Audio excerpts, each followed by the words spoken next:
रात बहुत देर से बाहर गए थे तुम लोग?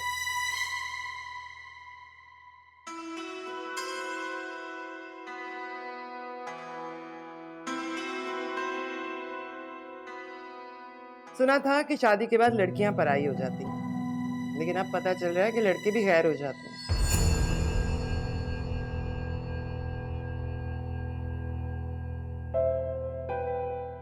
माओ को तो कुछ समझते ही नहीं, जो बीवियां कहें आंखें बंद करके करने चल पड़ते हैं। ये नहीं सोचते कि माएं अपनी औलाद की भलाई के लिए समझाती हैं।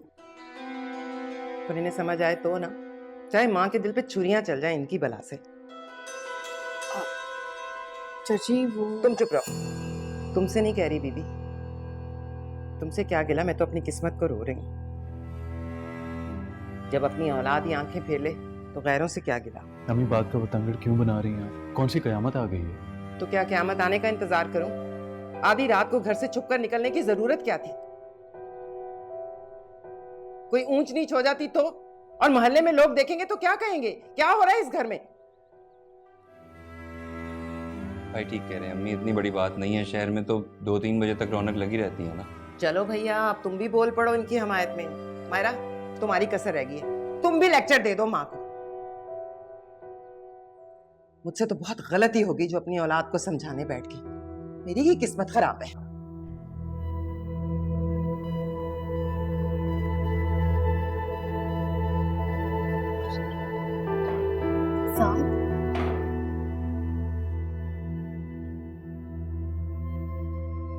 अरे ऐसा कौन सा दुनिया से अनोखा काम करने जा रही जो सारा का सारा घर उसकी तरफदारी में लगा हुआ है? साथ क्या कम है जो लट्टू की तरह अपनी बीवी के इर्द गिर्द घूमे चला जा रहा है, घूमे चला जा रहा है। सारे मर्द ऐसे ही होते हैं अम्मी, उन्हें औरत की नहीं अपनी होने वाली औलाद की फिक्र होती है। 4 बच्चे पैदा किए हैं मैंने, ऐसी चोंचलेबाजी तो ना मैंने पहले कभी देखी ना सुनी। अल्लाह बख्शे तुम्हारे अब्बू को खबर भी नहीं होती थी घर में कुछ खाने को है या नहीं है। उन्हें अपने दोस्तों यारों से ही फुर्सत नहीं थी। वैसे अम्मी, सायरा है बड़ी लकी, इतनी जल्दी उसकी गोद भी भर गई। यहाँ तो उस खुशखबरी का इंतजार करते हुए सालों हो गए। अच्छा मेरी बात सुनो, तुम दिल छोटा मत करो, अल्लाह के यहाँ देर है अंधेर नहीं। 5 साल हो गए, अभी तक ऐसी कोई खुशखबरी नहीं मिली। कितना इंतजार करे कोई इलाज कोई दवा कुछ काम ही नहीं करे। अभी तो असद कुछ नहीं बोले, लेकिन कभी तो औलाद की कमी महसूस होगी ना उन्हें भी। बात सुनो, तुम बिला वजह के वहम ना पाला करो। अच्छा, बहुत से लोगों के बच्चे नहीं होते तो क्या उनकी शादियां खत्म हो जाती हैं? सबकी नहीं होती, लेकिन बहुत सौ की हो जाती है अम्मी।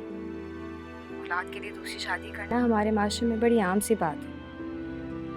जिसकी औलाद नहीं होती ना, वो औरत हवा में मुअल्लक रहती है। जिस औरत की औलाद हो जाती है, वो उसके पैर अपने ससुराल में मजबूत हो जाते हैं। एक बार होने दीजिए ना, फिर देखिएगा ये जो ज़ायरा आपके सामने खामोश घूमती है, सर झुकाए बातें करती है, कैसे आपके सर पर चढ़ के नाचती है। वो और औरतें होती हैं जो बेटे की मोहब्बत में बहुओं के हाथों जिल्लत उठाती हैं। मैंने तो इसे अगर जलील करके घर से ना निकाला ना, तो मेरा नाम बदल देना।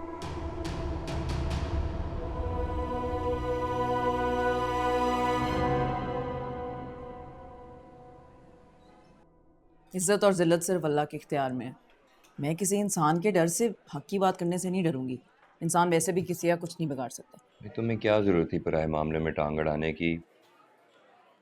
अब एचआर ने तुम्हारे से दुश्मनी मोल ली तो? बात दुश्मनी की नहीं है, उसूल की है। मंजूर अंकल को रिटायर हुए 4 महीने हो चुके हैं। एचआर वाले उनके ड्यूज क्लियर क्यों नहीं कर रहे हैं? और ये कोई गवर्नमेंट इदारा तो है नहीं कि उनको बहुत बड़ी रकम मिल जाएगी, ले दे के 1 महीने की सैलरी मिलेगी। वो भी इन जालमों ने इनसे रोक के रखी हुई है।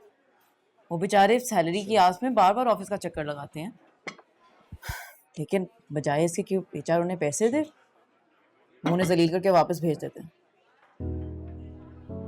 तो तुमने सोचा कि तुम सारे ऑफिस के बीच में खड़ी होके सबके सामने उसको जलील कर, अब उसने तुम्हारी कंप्लेन कर दी और तुम्हारी जॉब खतरे में पड़ गई तो? जॉब जाती है तो जाए, आई डोंट केयर। ये सब अपने सामने होते हुए मैं बर्दाश्त नहीं कर सकती। तुम्हें समझाने का कोई फायदा नहीं। तुम तो फिर भी नहीं बाज आए। मुझे नहीं पता था कि तुम इस कदर बुज़दिल हो। बजाय इसके कि तुम मेरी हेल्प करो, तुम मुझे लोगों से डरा रहे हो। वो इंसान को मजबूत या बहादुर उसके हालात बनाते हैं।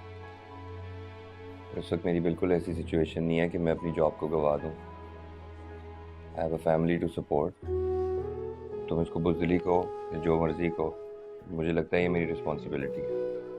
यार क्या हो गया, मैं मजाक कर रही थी, तुम तो सीरियस ही हो गए हो। I am with you, you know that.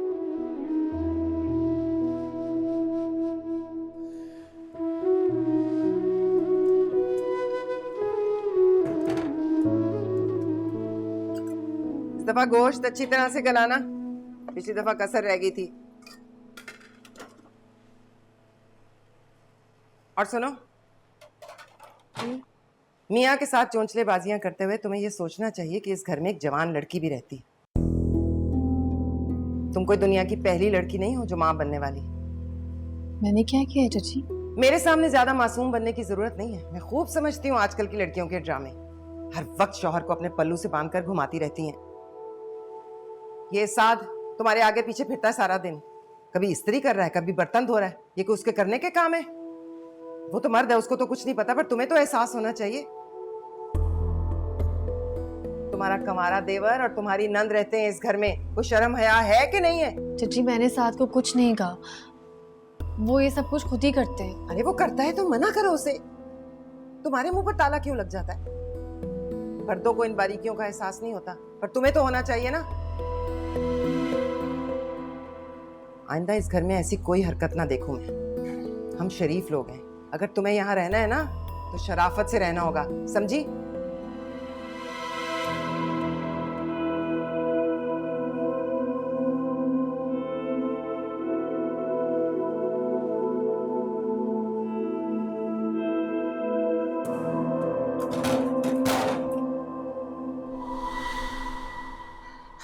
बड़ी गलती हो गई मुझसे समीना। अरे मुझे चाहिए था कि मैं साथ की शादी गुड़िया से करती। अरे कितनी सलीकामंद, कितनी सुलझी हुई लड़की है। और एक ये भाई साहब की लाडो, पता नहीं कहाँ से पल्ले पड़ गई हमारे।